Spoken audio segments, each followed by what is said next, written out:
Hey guys, so I know this is a little different than the usual AmiiboHunter videos. Usually I'm in my car waiting to try to see if I can purchase the newest Amiibo set that's come out. This time I already got it. It's over here on my desk. I've been sick the last couple days. It was actually my birthday the last couple days, so I just haven't had a chance to make a video on these, but I do have them. I did get them. I had to order them online. I did end up getting the Amiibos. They look pretty good. Simon's probably my favorite sculpt out of this set. I think it looks pretty cool with the whip and everything. So usually I just talk in my car before the store opens waiting to get these things, but obviously I already have them, so I'm not exactly sure what I want to talk about in this video. Like I said, I've been feeling pretty sick, so talking is a little tough for me anyway. I do want to make a Smash video talking about that Japanese event that's happening that actually has PlayStation involved. It's like a Japanese Smash event that has PlayStation involved things involved with it. So that's pretty interesting, so I'll probably make some Smash video addressing that in the near future. The real thing that's been on my mind lately is COPPA, if you've heard anything about that. COPPA is this new law that's going into effect January 1st for YouTubers. You know, I say it's a new law, but actually it's from like the late 90s. It's the Child Online Privacy Protection Act. I think that's the breakdown. And it's essentially saying that we're going to have to mark our videos either for kids or not for kids. And it has extremely vague guidelines. The original purpose of the act was to make sure companies didn't take information about children and collect it. You're not really supposed to data collect on kids online, but YouTube and Google have been ignoring that and doing it anyway. I guess they got hit with a really big fine, and now that is coming down on potentially hitting content creators, even though, you know, we're not gathering any information on kids, but because Google and YouTube have their like advertisements focused on kids or focused on whatever your viewers are, and individual creators now, I guess, can potentially get a five-figure, like $40,000 fine. It could be happening here if we don't mark our videos correctly.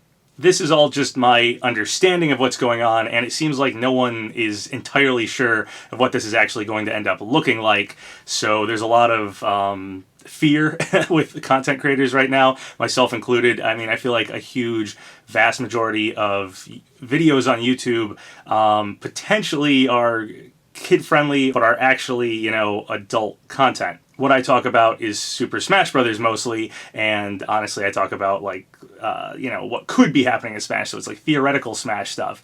And Smash is a weird gray area. I mean, Sakurai said Smash is for good boys and girls, but we do have Bayonetta in Smash. We have Metal Gear Solid in Smash. These things aren't exactly kid-friendly. And yet we also have Mario and Animal Crossing. So Smash is a weird gray area, and when I'm talking theoretical Smash, I could be talking about Doom and stuff. When I'm talking about leaks, you know, I could be pulling stuff off of like 4chan and Reddit, and there's swearing involved. Now, I'm generally pretty kid-friendly with my videos, but you know, I do occasionally swear, and if I had to go back and look through all my videos to find out which ones I did that in, to make sure I'm like complying with this correctly, it's just impossible. And honestly, that doesn't even matter, because the real kicker here is that if you mark a video as being for kids or kid-friendly, then it no longer has any comments. It doesn't get notifications, no one gets notified, it doesn't get recommended, and you lose like 90% of the ad revenue. And I've never been somebody who's like all about, you know, getting money off of making these videos. It's always been more about just figuring out who's in Smash and wanting to discuss that sort of thing, and discuss gaming and stuff in general. But that's still, you know, a big detriment if I had to mark a bunch of my videos as kid-friendly and just get nothing from them, no comments, not get, you know, nobody would get notified about them, they wouldn't end up in recommended videos. It would be pretty rough. So it seems like the safer and smarter option here would just be to mark all my videos as not for kids, because technically they're not. I occasionally swear, sometimes I'm talking about mature-rated games, stuff like that. However, the way that this law is worded is that if you appeal to kids and you mark it as not for kids, you could get hit with that $40-something thousand fine. So if my video, say, has Crash Bandicoot in the thumbnail, even if later on in the video I'd say fuck or shit or something, it doesn't matter. If I marked it for not for kids, and I had something not for kids in there, the fact that I had Crash Bandicoot, a appealing cartoon character, in the thumbnail, some YouTube bot could see the video, see that it's marked not for kids, yet there's this cartoon character in the thumbnail, and I could get hit with a fine because I'm appealing to kids. This video right here is about action figures, and there's tons of YouTube videos about action figures, board games, video games, cartoons, anime, arts and crafts, like do-it-yourself stuff that are technically appealing to kids, but aren't exactly for kids. People didn't make that content for kids, so those videos could all get hit with this fine as well. Whether or not they mark the video for kids or not for kids, if it doesn't quite line up, we have no idea how it's going to be enforced, and there's so many videos out there. I imagine it's going to be some, YouTube bot, some algorithm, and YouTube has never been the best at dealing with algorithms and having bots, find things and stuff like that, and a $40,000 fine would wreck a channel like mine. So I'm kind of just ranting here. I don't know if I did the best at explaining how I'm understanding this, but the thing is I don't think anyone quite understands it. The vague terms they use are cartoon characters, bright colors, quick movements. These are the things that could appeal to kids, and if you mark a video wrong, they could hit you. Watch like CNN or something like that. I don't think CNN's trying to get kids to watch it, but does it have quick movements and fast colors to catch your eye? Yeah, it does. And I think tons of content creators do that.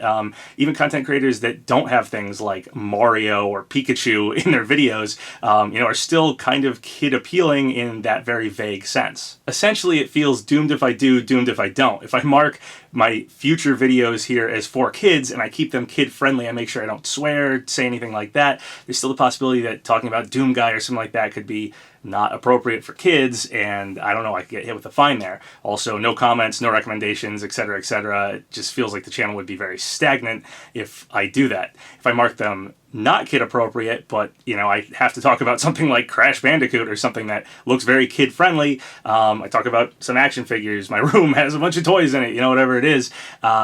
Then I could get hit with something as well. So I see no win here if it actually gets enforced as anything appealing to kids, unless I just change the whole format to looking like a C-SPAN or like public broadcast, like I'm sitting here on a couch with a fern and I'm just mentioning a character with no graphic or anything. The thumbnails are just beige colored and they just say like, is this character in Smash or something? Just all words, so it doesn't appeal to kids at all whatsoever. It's super boring.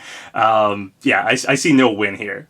Realistically, I can't possibly see this going down and actually hitting everyone it would actually hit. If they went through and found any video that had Mario in the thumbnail, mentioned Pokemon in the title, things that had anything to do with action figures, basically any nerdy hobby, which are not always for kids, if they go through and mark all those videos and find everybody, YouTube would just be done. So I can't realistically see that as how it's going to go down, but it is scary. I am worried about it. I am waiting to see what happens. I guess I'm just going to see if anything changes about it before it actually gets enforced, and see what other content creators do. But it's a scary issue right now, so waiting to see what happens. I'm sure if I have to move to some other format, I'll move to some other format, but we'll see what happens. Anyway, I guess that's everything I wanted to say about that. Just sort of venting and ranting about it. I don't have a full grasp of it myself, and it sounds like nobody else seems to either because it's just so vague. So yeah, just have to wait and see what happens with this one. I'm hopeful because I realistically can't see this happening without absolutely decimating YouTube if it went down this way. So hopefully it doesn't actually go down like that. So yeah, if you guys have any thoughts or comments about anything to do with these Amiibo or COPPA, which is pretty much what I spent this video talking about, feel free to leave it in the comments below. So once again, thank you guys for all the subscribes, all the likes. It really helps out the channel. So if you haven't subscribed yet, go ahead and do so, or like the video, or leave a comment, whatever you want. Until next time, have a good one.